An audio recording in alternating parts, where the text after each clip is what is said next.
Bonjour, c'est Cryptoly, j'espère que vous allez bien. On va faire notre point sur le marché étant donné qu'on est vendredi. Vendredi, on sait très bien qu'on a beaucoup de volatilité et on a aussi des nouvelles très lourdes dans la macroéconomie. Vous allez le voir et ça peut peser vraiment lourd dans la balance sur la clôture du marché américain et donc encore beaucoup de volatilité sur cette fin de semaine. Fin de semaine qui a été épuisante psychologiquement, oui, mais qui nous donne peut-être des belles opportunités. On va en parler un petit peu plus tard. Bref, on fait le point rapidement sur BTC au niveau du CME avant de se plonger vraiment dans ce qui est en train de se passer.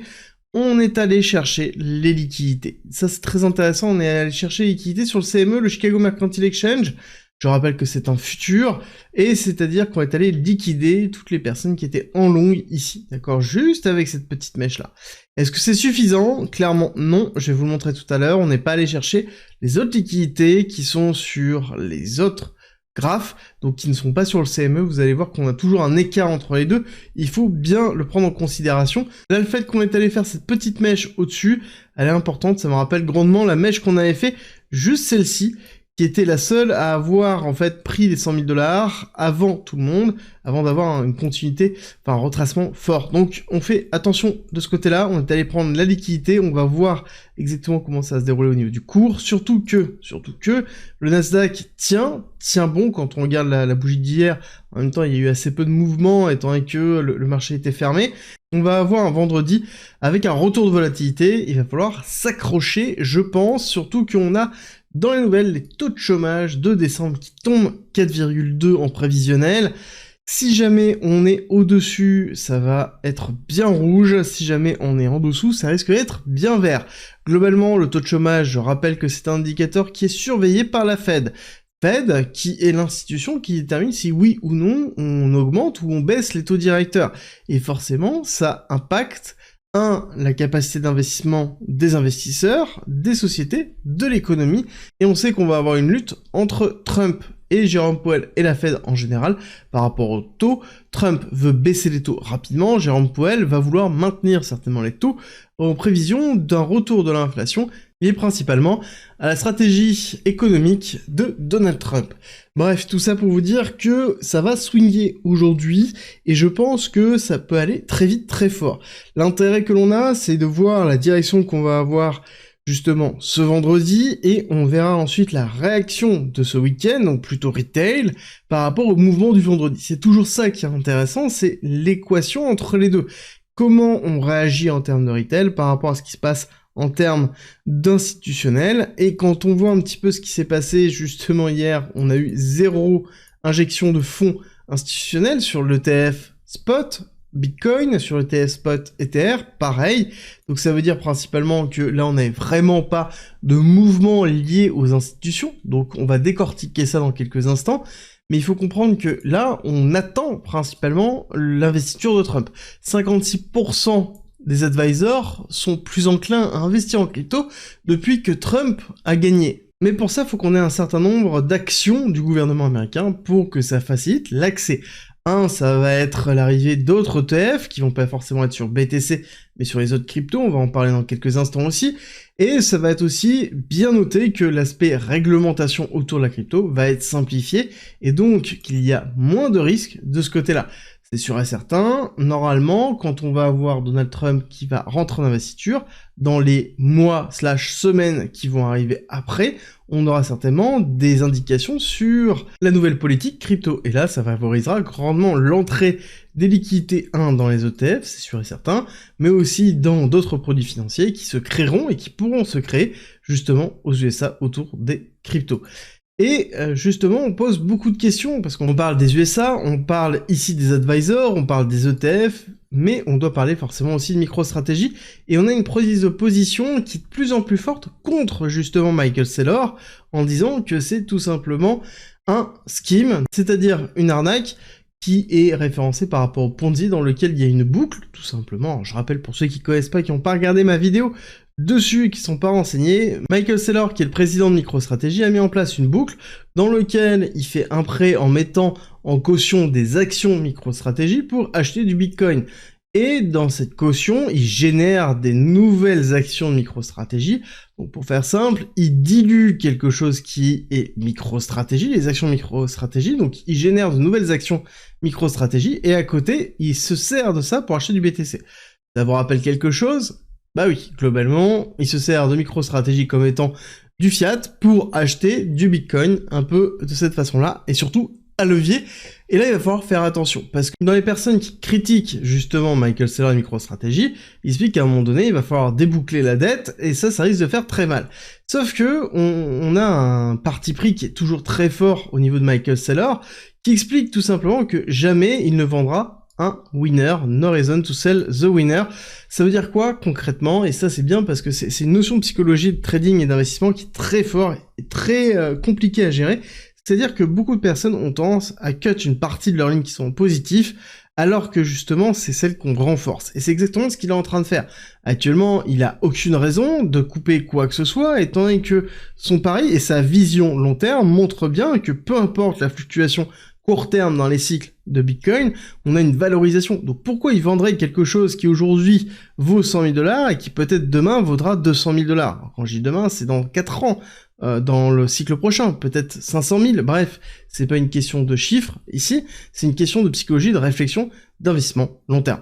Maintenant, la question va être, est-ce qu'il y a un risque pour BTC? Je vous ai fait une vidéo il y a pas longtemps dessus, je pense que oui, il y a un risque, parce que la problématique, c'est qu'entre ce qu'il nous dit et ce qu'il sera capable de faire, ce sera autre chose, mais ça on aura l'occasion d'en parler.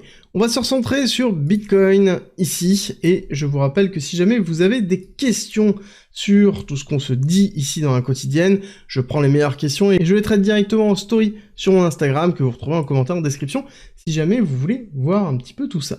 Bon, actuellement on est sur BTC, en 4 heures, on n'est plus sur le CME, on est sur l'équivalent de Total Index, mais sur Binance actuellement, pour voir un petit peu là où il y a le plus de liquidité. Ce qui est intéressant de voir, c'est que en effet, on n'a pas fait de réaction haussière, on n'est pas allé rechercher les 96 000, et on est allé chercher la liquidité. Oui, mais on n'est pas allé chercher les mêmes liquidités que sur le CME. On est allé chercher cette liquidité-là, donc c'est-à-dire tout ce mouvement de réaccumulation qu'on avait ici. On voit bien qu'on est allé chercher la liquidité en une seule mèche, qui d'ailleurs a été rachetée, on va en reparler un petit peu après, mais on n'est pas allé chercher la grosse liquidité qui se trouvait ici, qui est celle qu'on est allé chercher dans le CME, d'accord? On voit qu'on n'est pas allé chercher au niveau des 90 500, donc ni les 90 000, là où se trouve une grosse partie de liquidité. On va pas se le cacher, que c'est là où, généralement, on attend le cours pour pouvoir avoir vraiment un gros rebond, dans lequel on a beaucoup de liquidations qui sont atteintes dans ces zones-là. Bref, on est allé liquider une grosse partie des institutionnels, donc il faut comprendre que les institutionnels ne chassent pas que le retail, mais se chassent entre eux. Les gros institutionnels chassent les petits institutionnels, ce qui est plutôt normal, et c'est quelque chose qu'on a tendance à oublier. On dit souvent que les whales, justement, chassent les retail. N'oubliez pas qu'il y a plusieurs tailles d'institutionnels, et que entre eux, ils se chassent énormément. En tout cas, ce qui est sûr, c'est qu'on a eu une belle réponse ici, qui s'explique un petit peu par le mur d'ordre d'achat, parce que là, je suis en spot. Pour voir les ordres d'achat, on voit qu'on a bien consommé une grosse partie des ordres, un mouvement lié principalement au mur d'achat qui se trouve là, donc premier rebond que l'on a. Est-ce que c'est suffisant? Bah, quand je regarde ça, je me dis que non, ce n'est pas suffisant. Il y a des niveaux clés pour moi, et quand on regarde un petit peu plus près, on voit que les niveaux clés, c'est principalement un premier, il est ici, dans les alentours des, tac, on va se placer 94 700, dans lequel on doit aller chercher ce top de bougie, et surtout le gros niveau pour moi, ça va être 95 400, qui est en fait le rebond que l'on a par rapport au précédent lot, et c'est ce rebond-là qui a donné le mouvement baissier, d'accord? Il faut casser ça, et il va falloir voir la réaction qu'on aura sur ce bloc-là. C'est toujours la même résistance, le même bloc pour moi, on a toujours ici un impact, il faut impérativement qu'on consolide ici et au-dessus de cette zone-là, pour avoir vraiment un redépart. Si jamais on se fait rejeter ici, ça veut dire qu'on va avoir une continuité baissière, et on ira chercher des liquidités plus basses. Pourquoi j'ai cette théorie? Alors il y a plusieurs choses. La première, c'est que on a quand même beaucoup d'ordres de liquidation short qui sont au-dessus. D'accord, on a fait un petit mouvement haussier, mais ce n'est pas suffisant. On a vraiment liquidé très peu d'ordres, très peu de mouvements. Le gros se trouve quand même beaucoup plus au-dessus. Et quand on va valider ça, on voit bien que là, on a en fait liquidé très peu de personnes, mais il n'y a rien comme ordre, il n'y a vraiment rien. Les gros deux ordres se trouvent au-dessus de 96 000, d'accord, entre 96 et globalement 99, et en dessous des 92 000, et en dessous surtout des 91 500, d'accord, où on voit vraiment ces gros ordres de liquidation qui sont en attente. Si on dézoome un petit peu plus, on voit qu'on a beaucoup d'ordres en dessous. Bref, tout ça pour dire que là, on est plutôt dans une no man's zone, et qui veut dire aussi qu'on va avoir un mouvement qui va être effectué pour retourner vers de la liquidité, que ce soit en haut ou en bas, mais on va avoir un mouvement qui va avoir lieu rapidement. La question, c'est de se dire où et de quelle façon. Là-dessus, au niveau de BTC, on regarde cette fois-ci une charte qui va être en dérivé, donc c'est-à-dire en futur.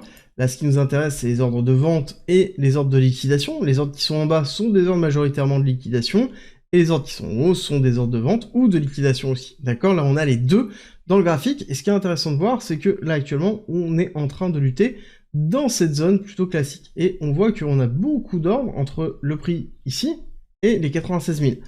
Donc qui correspond à notre zone de résistance et qui correspond ici à un creux au niveau des futurs, donc au niveau des volumes futurs, qui serait cohérent d'aller combler. Donc là, pour moi, on a un appel assez fort au niveau des 96 000, donc qui est cette résistance que l'on retrouve ici, hop là, ici. Donc il y a un intérêt à aller chercher ça. Maintenant, la question, c'est qu'est-ce qui va se passer ici? Là, on a deux scénarios vraiment importants à prendre en considération. Soit on est vraiment dans une dynamique d'avoir une prolongation baissière, et donc on va avoir ici un abandon, une résistance, et on va aller chercher les liquidations, tout ça, avec une chute qui ressemble un peu à cette partie-là, d'accord? Soit on est dans quelque chose qui est tout autre, qui est la mise en place d'un range. J'en ai déjà parlé depuis un certain temps, on le voit ici, ce range. Ça veut dire qu'on est bien dans le bas de range, donc il y a un intérêt à acheter ce bas de range pour aller chercher le haut de range, qui serait dans les alentours des 102 000. Si on valide le range ici, ça veut dire qu'on va rester dans ce range pendant encore quelques jours, voire même peut-être plusieurs semaines. Ça veut dire que lorsque l'on aura l'investiture de Donald Trump, il ne se passera peut-être rien. Je rappelle que c'est le 20 janvier. 20 janvier, c'est rapide, c'est vraiment rapide. Après, il y a d'autres éléments qui me disent que peut-être qu'on peut avoir un rebond très fort ici. Je vais vous expliquer ça, vous allez voir que là c'est un petit peu plus technique. On va aller se placer en 1 heure dans un premier temps, on va juste nettoyer un petit peu le graphique par rapport au gribouillis que j'ai mis, et après on va aller voir les order flow et vous allez vite comprendre ce qui est en train de se passer.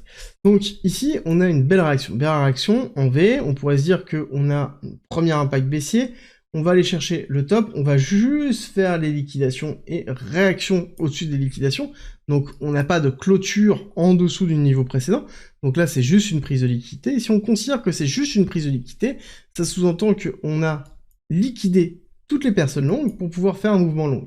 Là on est vraiment dans une caractéristique pure d'une manipulation, et donc dans ce scénario-là, ça sous-entend qu'on va avoir quelque chose qui va être aussi très fort, qu'on va combattre ici sur classique, la zone de range, faire peut-être un pullback en dessous, réintégrer et repartir à la hausse, et réaccélérer.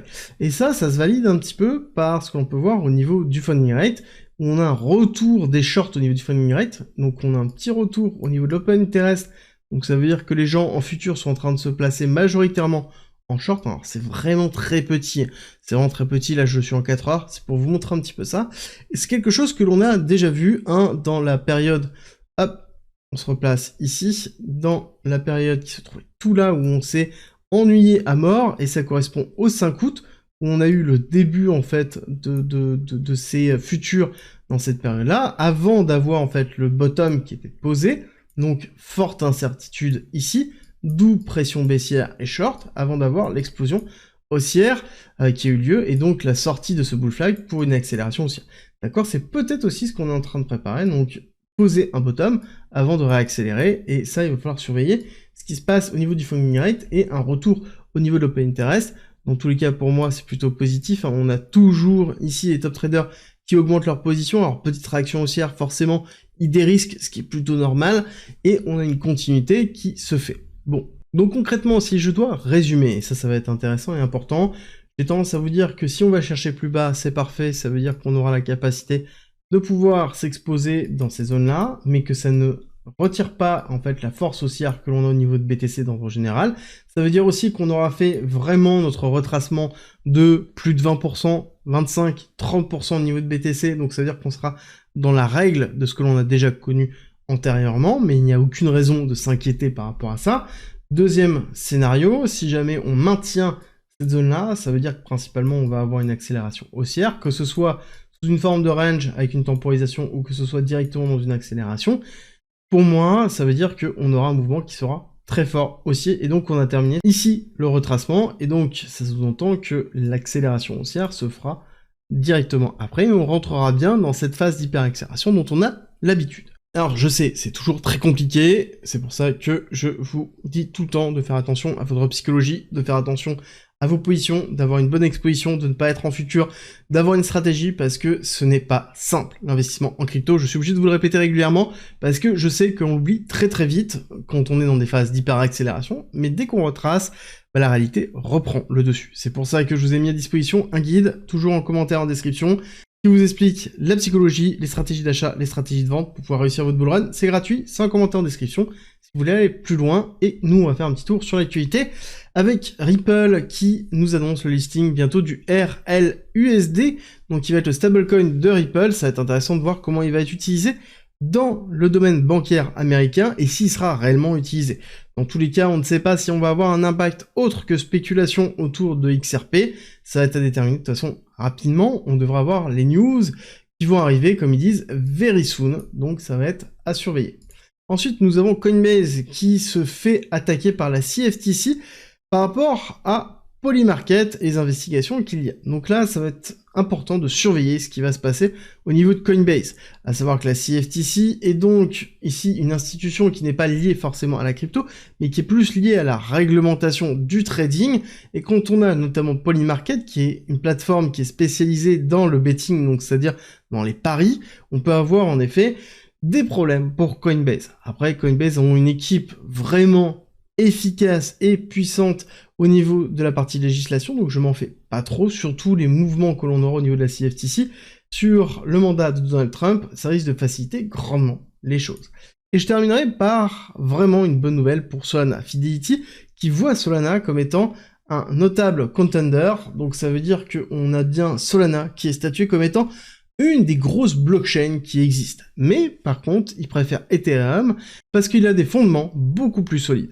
Et ça, c'est une réalité pour moi. Il faut comprendre que Ethereum est actuellement sous-coté par rapport au reste. On pense que tout va dépasser Ethereum, mais la réalité, c'est qu'Ethereum est toujours là, toujours en train de se développer, et je pense sincèrement qu'en 2025, on reverra un Ethereum puissant et fort, et ce sera certainement le signal vraiment de la alt season puissante et forte, comme on l'a connu déjà en 2021. Ce sera tout pour aujourd'hui, j'espère que ça vous a plu. Si c'est le cas, n'oubliez pas un petit like et surtout abonnez-vous et on se retrouve très vite pour une nouvelle vidéo.